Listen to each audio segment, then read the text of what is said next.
ଦେଖିପାରୁଥିବେ ନା କୋଉ ଭଳିଆ ଖରା ହେଉଛି। ମୁଁ କୋଉଠି ବସିଛି ଦେଖ, ଗୋଟେ ରାସ୍ତା କଡ଼ରେ କଷ୍ଟମର ମୋତେ ଡକେଇକି ଗଲା ଜଲ୍ଦି ଆସେ, କୁଆଡ଼େ ବାହାରକୁ ଯିବି, ଜଲ୍ଦିଆ କାମ କରିକି ଯିବି ଘରେ। କିନ୍ତୁ ମୋ ଟାଇମ୍ ଅନୁସାରେ ମୁଁ ଯିବି ନା, କଷ୍ଟମର ଅନୁସାରେ ଯିବି କି ହେଇପାରିବନି ନା।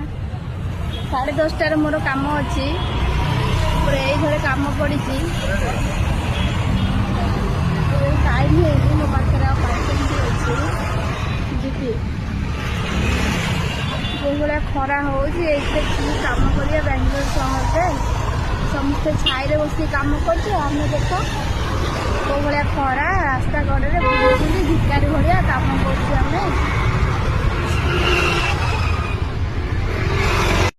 ଏବେ ମୁଁ ଯାଉଛି ସେ ଘରକୁ, କାମ ଭିତରକୁ ଗଲେ ଦେଖିବି କେତେ ସୁନ୍ଦର ଘରଟା ହେଇଛି। ଆମ ଜିନ୍ଦଗିରେ ବି ଆମେ ଏମିତି କେବେ ଘର ବନେଇ ପାରିବୁ।